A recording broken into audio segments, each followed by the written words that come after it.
नमस्कार दोस्तों, मैं अमन स्वागत करता हूं आपके अपने YouTube चैनल एजुकेशन हब पे। आज है 12 अक्टूबर और चलिए जानते हैं 12 अक्टूबर से संबंधित कुछ इंपॉर्टेंट अपडेट्स। आज का पहला विषय, हाल ही में किस देश ने हिंद महासागर रिम एसोसिएशन के अध्यक्ष के रूप में कार्यभार संभाला है? ऑप्शन है भारत, ईरान, मॉरिशस या श्रीलंका। तो सही ऑप्शन होता है डी, श्रीलंका। एक्सप्लेन देखते हैं।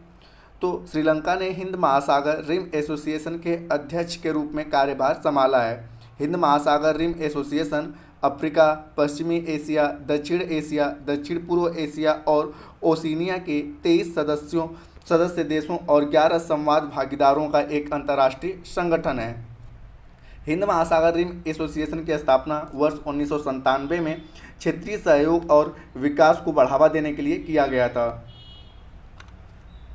अगला विषय कि हाल ही में भारत सरकार द्वारा किस वर्ग के छात्रों के लिए आवासीय शिक्षा योजना श्रेष्ठ की शुरुआत की गई है? ऑप्शन ए है अति पिछड़ा वर्ग, ऑप्शन बी है अन्य पिछड़ा वर्ग, ऑप्शन सी है अनुसूचित जाति, ऑप्शन डी है अनुसूचित जनजाति। तो यहाँ पर सही ऑप्शन होता है सी, अनुसूचित जाति। एक्सप्लेन देखते हैं। तो भारत सरकार द्वारा अनुसूचित जाति के छात्रों के सामाजिक आर्थिक उत्थान और व्यापक विकास के लिए सामाजिक न्याय और अधिकारिता मंत्रालय ने लक्षित क्षेत्रों में उच्च विद्यालयों में छात्रों के लिए आवासीय शिक्षा योजना श्रेष्ठ की शुरुआत की है। इस योजना का कार्यान्वयन 2 अलग अलग तरीकों से किया जाएगा। लगभग 3000 अनुसूचित जाति के छात्रों जिनके माता पिता की वार्षिक आय 2.5 लाख की सीमा के भीतर आती है को हर साल नेशनल टेस्टिंग एजेंसी यानी कि एनटीए द्वारा आयोजित राष्ट्रीय स्तर की परीक्षा के माध्यम से चुना जाएगा। अगला विषय, हाल ही में 16वीं राष्ट्रीय कृषि विज्ञान कांग्रेस किस शहर में आयोजित की जा रही है?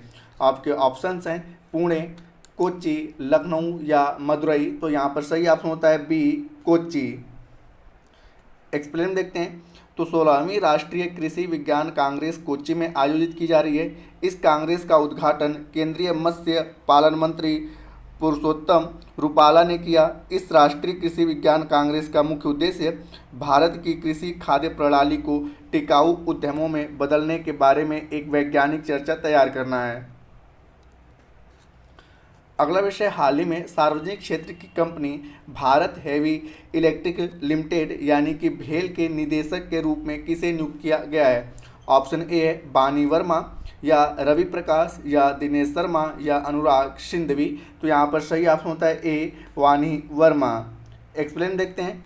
तो सार्वजनिक क्षेत्र की company Bharat heavy electricals limited यानी कि भेल ने बानी वर्मा को कंपनी का निदेशक नियुक्त किया है। बानी वर्मा को कंपनी का निदेशक यानी कि औद्योगिक प्रणाली एवं उत्पाद का पदभार संभाला गया है।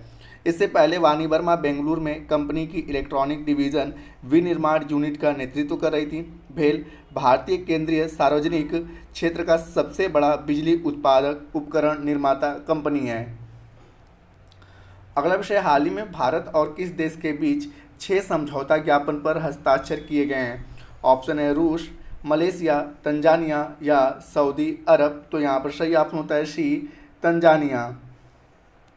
एक्सप्लेन देखते हैं। तो भारत और तंजानिया के बीच 6 समझौता ज्ञापन पर हस्ताक्षर किए गए हैं। तंजानिया के राष्ट्रपति सामिया सुलूहु हसन ने 8 से 10 अक्टूबर 2023 तक भारत की राजकीय यात्रा की।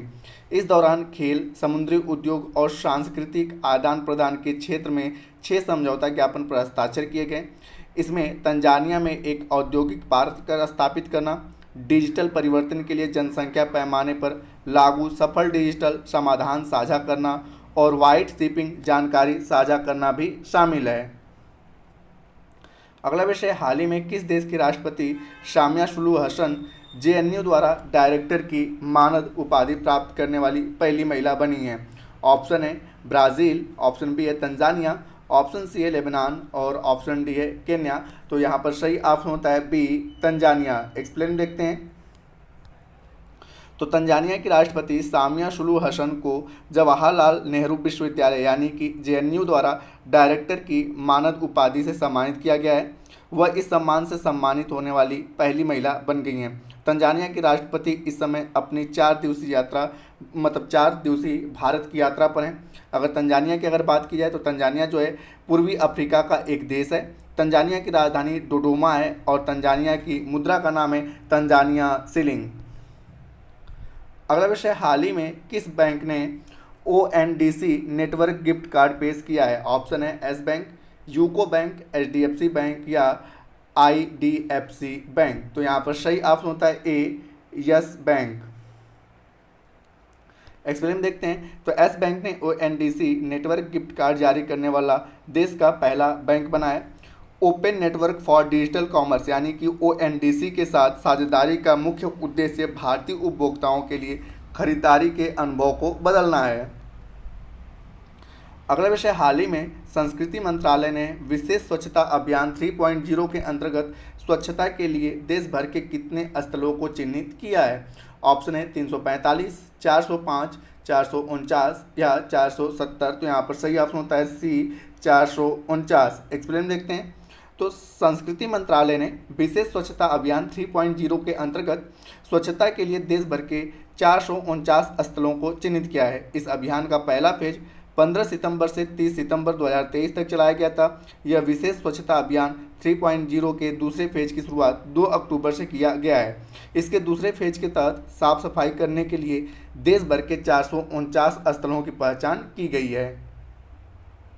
अगला विषय, हाल ही में जारी हुनरू इंडिया रिच लिस्ट 2023 के अनुसार सबसे अमीर भारतीय कौन बने? ऑप्शन है मुकेश अंबानी, गौतम अडानी, आदर पूनावाला या अजीज प्रेमजी। तो यहाँ पर सही ऑप्शन होता है ए, मुकेश अंबानी। एक्सप्लेन देखते हैं। तो हुनरू इंडिया रिच लिस्ट 2023 के अनुसार गौतम अडानी को पछाड़कर मुकेश अंबानी सबसे अमीर भारतीय बन गए हैं। मुकेश अंबानी की संपत्ति 2014 में 1,65,000 जो था आपका 1,65,100 से बढ़कर 2023 में जो था वह लगभग 8,87,000 करोड़ रुपए हो गई है। गौतम अडानी की अगर बात की जाए तो गौतम अडानी 4,74,800 करोड़ संपत्ति के साथ भारत के दूसरे सबसे अमीर व्यक्ति बन गए हैं। आज का अंतिम विषय, प्रतिवर्ष विश्व मानसिक स्वास्थ्य दिवस कब मनाया जाता है? ऑप्शन है 8 अक्टूबर, 9 अक्टूबर, 10 अक्टूबर या 11 अक्टूबर। तो यहाँ पर सही ऑप्शन होता है सी, 10 अक्टूबर। एक्सप्लेन देखते हैं। तो प्रतिवर्ष 10 अक्टूबर को विश्व मानसिक स्वास्थ्य दिवस मनाया जाता है। विश्व मानसिक स्वास्थ्य दिवस का प्राथमिक उद्देश्य मानसिक स्वास्थ्य के मुद्दों के बारे में सार्वजनिक जागरूकता को बढ़ावा देना और उनके साथ संघर्ष करने वालों के लिए समर्थन की सुविधा प्रदान करना।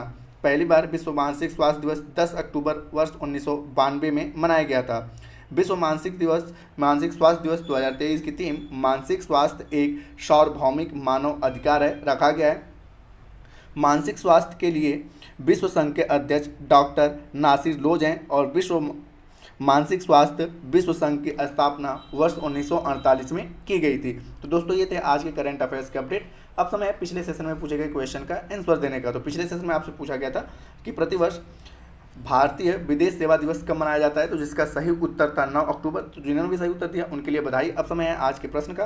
तो आज का प्रश्न है कि हाल ही में 16वीं राष्ट्रीय कृषि विज्ञान कांग्रेस किस शहर में आयोजित की जा रही है? ऑप्शन है पुणे, कोच्चि, लखनऊ या मदुरई। तो आप इसका आंसर हमें कमेंट बॉक्स में दे सकते हैं। आपके कमेंट का हमें इंतजार रहेगा। तो दोस्तों वीडियो पसंद आए तो वीडियो को लाइक करें, कमेंट करें तथा अपने दोस्तों के साथ शेयर करें और चैनल पर नए हैं तो चैनल को सब्सक्राइब अवश्य करें तथा इस पीडीएफ को प्राप्त करने के लिए आप हमारे टेलीग्राम से जुड़ सकते हैं जिसका लिंक वीडियो के डिस्क्रिप्शन में दिया हुआ है। तो वीडियो के अंत तक बने रहने के लिए धन्यवाद। मिलते हैं जल्दी नेक्स्ट वीडियो में।